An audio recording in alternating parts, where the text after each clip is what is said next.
Lockdown से पहले गीता के घर का नजारा कुछ ऐसा था कि रोहन ऑफिस जाता था और शिवन स्कूल। जिनके घर से जाने के बाद गीता काम खत्म करके बाकी समय आराम करती थी। लेकिन लॉकडाउन के बाद ऑफिस और स्कूल घर में ही खुल गए और इससे गीता का हाल वो तो आपको देखने में ही मजा आएगा।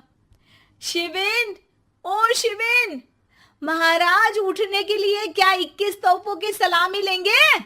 अरे बिस्तर से बाहर निकल, ऑनलाइन क्लास स्टार्ट होने वाली है। अरे तुम भी हद करती हो, स्पीकर की तरह चिल्लाने की क्या जरूरत है? दिख नहीं रहा मेरी कॉन्फ्रेंस चल रही है। अब कैमरा और स्पीकर ऑन कर रहा हूं, मुझे कोई शोर नहीं चाहिए।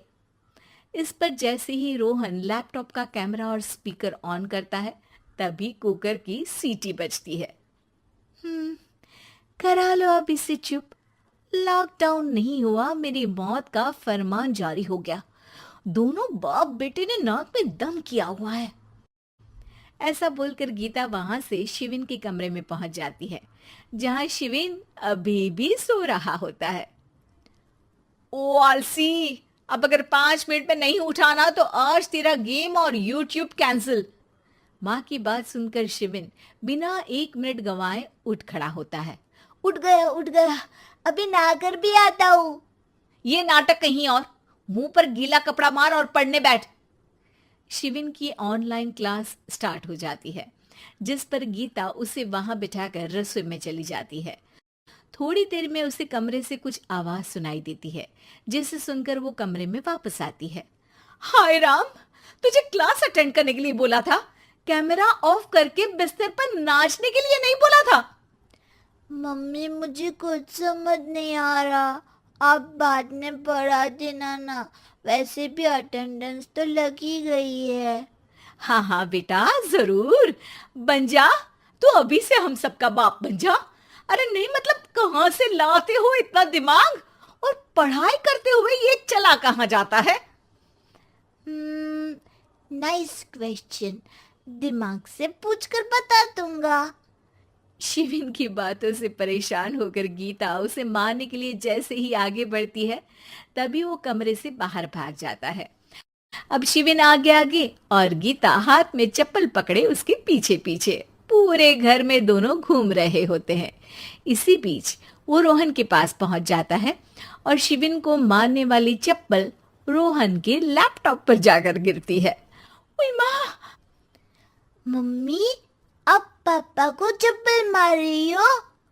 वो आज तक के रिपोर्टर, चुपचाप जाकर क्लास अटेंड कर ले, नहीं तो अगली तेरे पीछे लगेगी। इस पर शिविन वहां से चला जाता है, जिसके बाद रोहन गीता से कहता है, इस सर्कस के लिए कुछ बोलना चाहोगी? अरे क्या करूं, जब से तुम दोनों घर में रहने लगे हो घर अपने आप ही सर्कस बन गया है और मैं तुम्हारी नौकर। कभी बेटी को संभालो तो कभी बाप के नखरे उठाओ।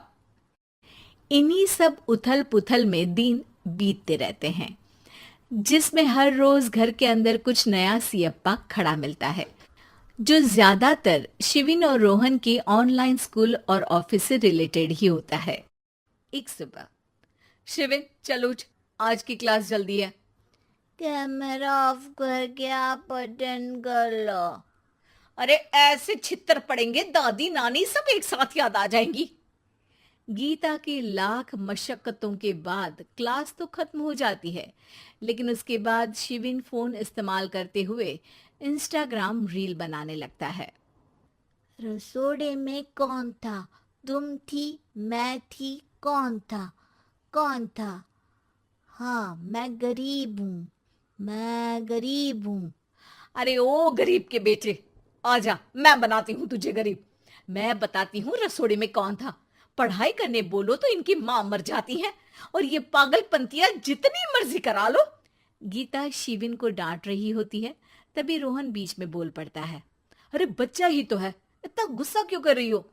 बेटे का साथ देने की इसी एक कोशिश में अब शिविन के साथ साथ रोहन भी गीता के गुस्से की सूली पर चढ़ जाता है। अगर बेटे पर इतना ही प्यार आ रहा है तो इसे क्लास अटेंड क्यों नहीं कराते, इसका होमवर्क क्यों नहीं कराते? उस समय तो बहुत जल्दी मीटिंग आ जाती है, वो काम मैं करूं और यहाँ इस बेफिजूल की चीज में तरफदारी करके बन जाओ महान। हे भगवान, कोई तो इनके ऑफिस और स्कूल खुलवाओ, मैं इन्हें और घर में नहीं सह सकती। अरे कुछ और मांग लेती, क्योंकि तुम्हारी ये विश इस साल तो पूरी होने से रही, कोरोना। हाय, नास पिटे ने जिंदगी ही बर्बाद कर दी। खाए कोई पचाए कोई, कल मुझे चुन चुन कर सबको मेरी बद्दुआ लगेगी। उन्होंने दुनिया का और इन बाप बेटे दोनों ने मेरा जीना मुश्किल कर दिया। गीता वहां से चली जाती है, जिसके बाद रोहन शिविन से कहता है, अरे तुम्हारी मम्मी इतनी भड़की हुई क्यों है? आपकी वजह से पूरा समय घर में रहते हो और उस पर कोई काम कराने की जगह बस ऑर्डर देते रहते हो। अच्छा बेटे, सारा इल्जाम मुझ पर? पूरा दिन तो वो तुम पर ही चिल्लाती है। हाँ, मतलब दोनों का 50-50 है, कुछ करना पड़ेगा। वो कहते ना, make the best out of worst. I have an idea. वैसे तुम्हारी माँ सही कहती है, बहुत जुबान चलाने लगे हो, कम बोला करो।